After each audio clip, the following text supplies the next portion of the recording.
So, good day, all viewers, fellow farmers, just the general public. Today, I want to talk about pricing, and I'm not going to get into any economics or the logistics of doing pricing, and we just want to be real with persons. I've observed over the last few months pricing just going crazy, and I'm not engaging in any form of price gouging or price fixing, but I just want persons to understand how you go about pricing without going too much into the logistics of pricing or the components of pricing or costing.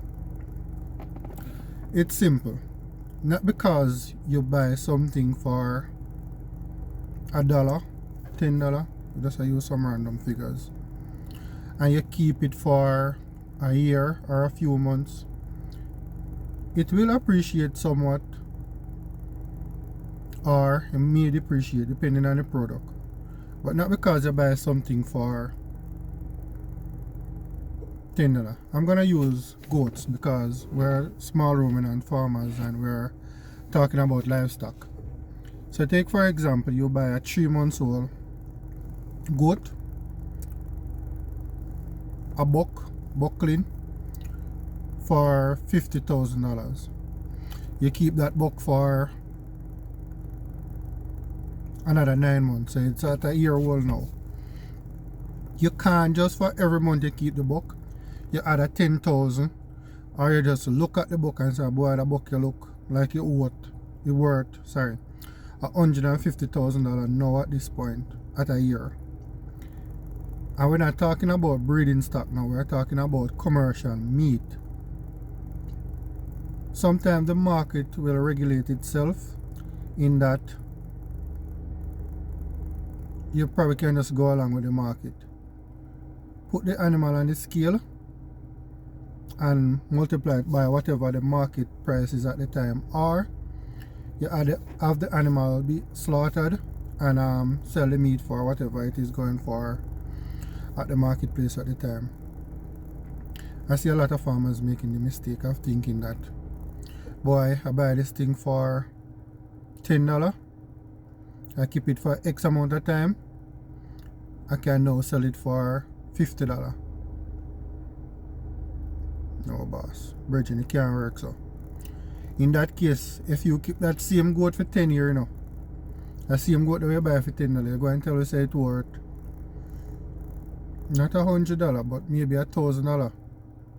How where do you stop? You keep it for another 5 years, how much it worth? See what I'm saying? It has to have a point where it level off and the market regulates itself. It can't be that everybody just put on a price where them feel like. I see persons putting up and posting stuff that, to be honest, all next year them going to still have them a post.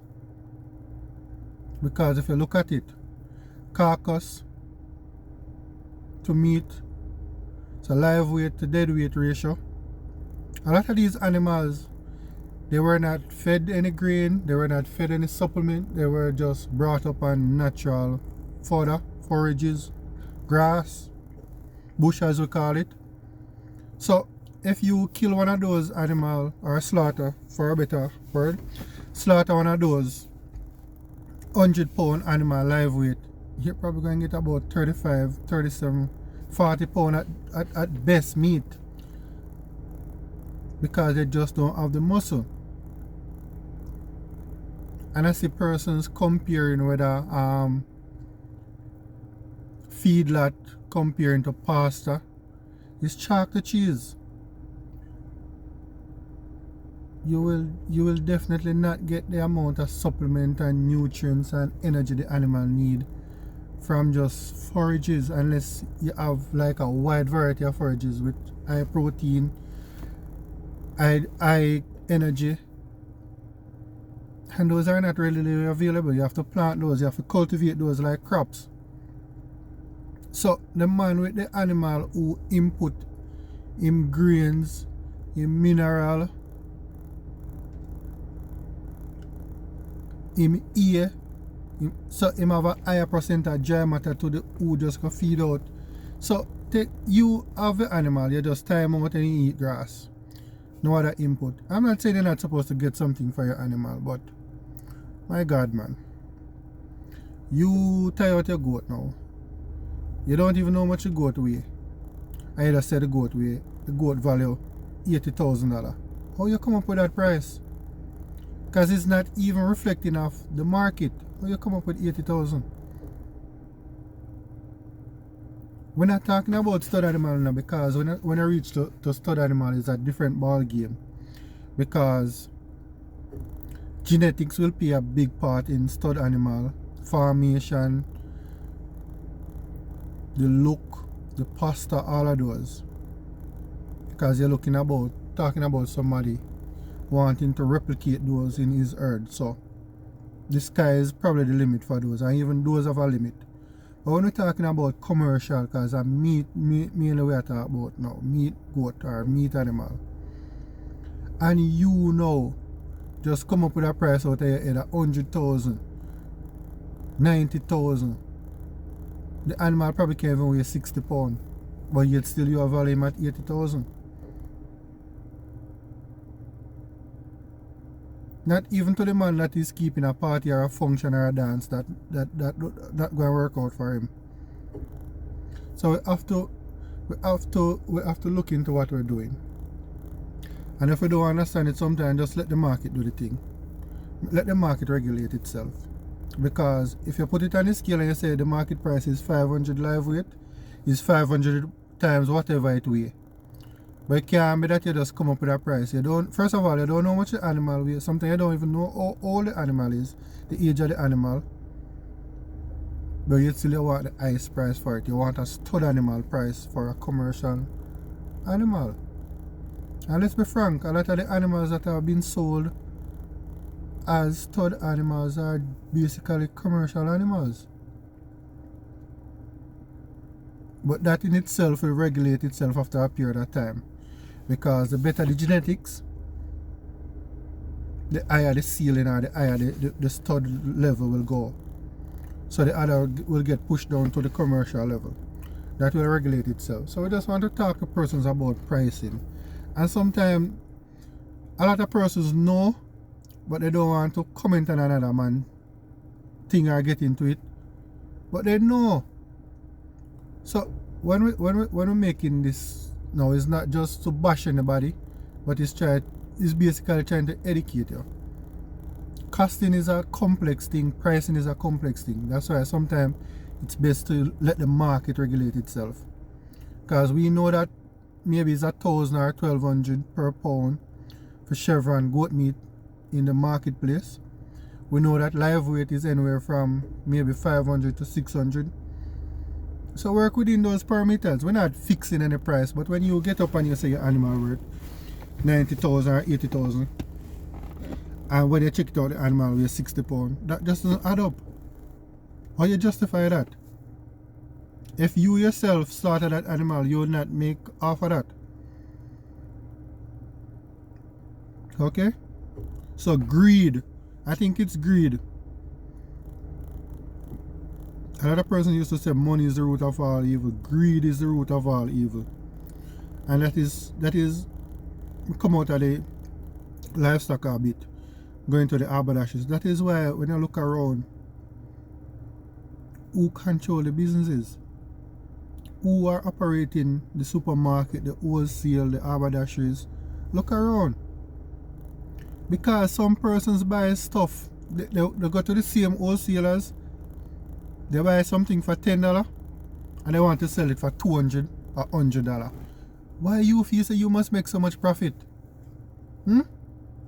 That's why economic of is normally a numbers game. There's economic of scale.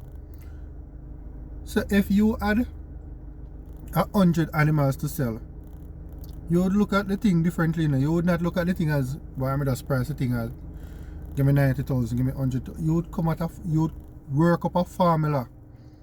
You would work out a formula to say, alright, if it's 500 a pound live weight, and I can get my animals them weighing 80 pound at 5 to 8 months, that is 40,000. I have 100 of them. 40,000 times 100, that's 4 million. You understand what I'm saying? So you could plan, you could budget, you could structure your thing properly, but when you just, it's not only persons who have a few animals do it. You have one animal and you want $1 million out of the one animal. It can't work.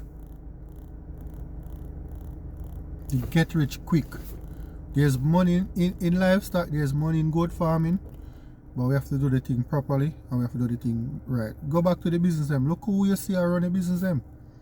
A man who want him spend $10 and he will take $5, he will take $2 sometime profit on it. This is not racism. This is not even classism. Sometimes you want to support your own, but when you look at what your own do, it don't even make no sense. Because you're not going to make yourself poorer to support your own.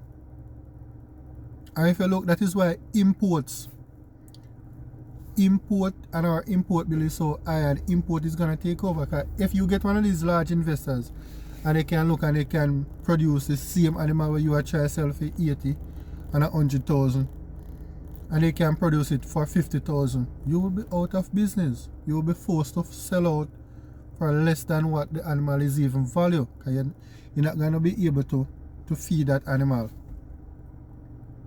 It won't worth your time. So we have to be careful of what we're doing, and don't let greed take us over. I appeal to the man them. We have to be careful how we are the brethren. We can't buy something for $10 or we want to sell it for $100. You're not going to appreciate so much. Not even land not appreciate so fast. And that's probably one of the most valuable things, real estate. Stocks no value, no jump so fast. And that's a iris. So how good for jump from you buy it for 30 at 3 months, you buy it for 50,000, and 3 more months down the line it value 100,000, and I meet goat we are talking about. We have to be practical, man, and reasonable with ourselves. Because we are going to force people to make choices, and the choice that they want to make is not to buy goat meat, or it's not to buy goat meat will come from here. It's going to have to buy it from elsewhere, where you don't even know what you're getting. Can you imagine somebody can produce something and able to send it out here, and it is cheaper than what we are selling it for? Everybody like high price, can you get more money, but look at the longevity of the thing. We're going to mash up the whole industry where we are trying to build. And we like to cuss rich people and cuss white people and cuss this people, and nobody is cussing themselves. Nobody is looking and say, boy, the animal is really not a stud animal, you know. The animal have to go up on the scale. Even when I have commercial animals and I put them somewhere, now I keep them for past 8 months. You're going to have a few of them where outstanding for somebody who have like a low grade stock or a local stock. That probably would be ideal for him. So we're not selling it as stud animal, but we are selling it as commercial animal. But you can see the value in it as a stud animal for your little herd. You're going to improve it to a point where you're going to have to sell him again and get something else and improve to another level. But them man them to be fearing of themselves, brethren. And these are some of the things that are attracting thieves and criminals to the industry, and we're not looking at it. We find everybody else to blame but ourselves. Everybody want gun. That may be good. Cameras are good. Lighting is good. But sometimes you have to look at yourself. You have to look in the mirror. We sometimes are our worst enemies. And we not do this for share and like, but we don't need to share and like this so the other people them can see it and looking at themselves. We are overpriced and we are priced ourselves out of the market. And we are priced ourselves to get attraction from the wrong set of persons. Cause when a man see him can come and take 10 of your goat and him can go make 500,000, a low risk that for him. Cause him have a gun too. He maybe have other friends where him can call upon for help him. So you have to value your life too. And your life worth more than that.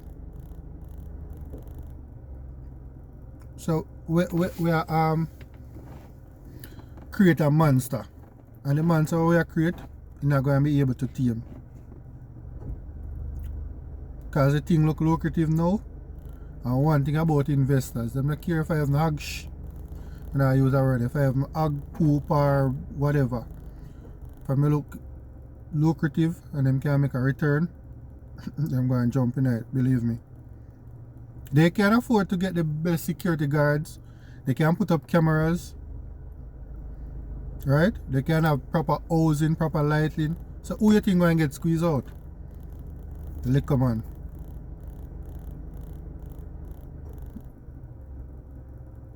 So the industry where I work for Bill, somebody is going to come and benefit from it. So we have to be careful we don't price ourselves out of the industry. We don't overprice. We're not saying you should underprice either, because some people, if it's not here, it's there for them. There's no in between. Look at horticulture crop things where people plant for you if you don't understand. The farmer. Yes, cost of production is a problem sometimes, but the farmer who tile in the field, a big gamble for him, because sometimes drought, sometimes too much rain, sometimes fungus take him. And look what the price of him get for his goods. The middleman who come in and buy from the farmer and go sell it back at the market make 2 and 3 times what the farmer make. Who they there till the sale day in, day out. Greed again. That's why somebody can import things for cheaper than we can produce it. Yes, cost of production is a problem for us. Equipment and machinery is a problem for us also. But sometimes I just greed. We feel so if we just take some price out of the sky. Pie in the sky price. Tomato, $300. Carrot, $500. Why? Other countries produce thousands of acres where them use machine for plant, machine for reap, machine for do them pesticiding and fertilizing. So then them can produce it at a cost of probably 50, 60 Jamaican dollars. So all it takes is an investor from here to go there and bring it here. And what happened to our farmers? What happened to the man who are tile in a field? Him get pushed out, you know. Probably the man who come buy it from him can move to something else, but the man who do farming or suffer. So these are some of the things you have to consider when we are price. I know a lot of persons don't understand the pricing mechanism. I'm gonna say, boy, I spend 50,000 or I did spend 30,000, so I want to make something for it. And I say, you know, Jamaica the only place or we are the only people I say we use things and we expect it to be to value more when we sell it. After how much use or how much years of having it, we expect it to value more. What about depreciation? Them they are factor in a costing, you know. If I have a stud animal, I have him for a period of time. In productivity I go down, so him can't value 100,000 if I did buy him at 100,000 3 or 5 years down the line. If I'm in him prime, fine. If I still get top kids from him, fine. But oh, you can still sell him 5 years down the line at premium. Looking at yourself. Greed. Root of all evil. And an elephant in the room, we're going to crash the industry before you even build. My 2 cents that. So I want to share it. Not even ask you like, share it, make some people see it.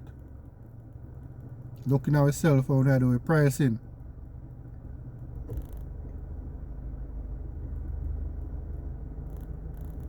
Respect.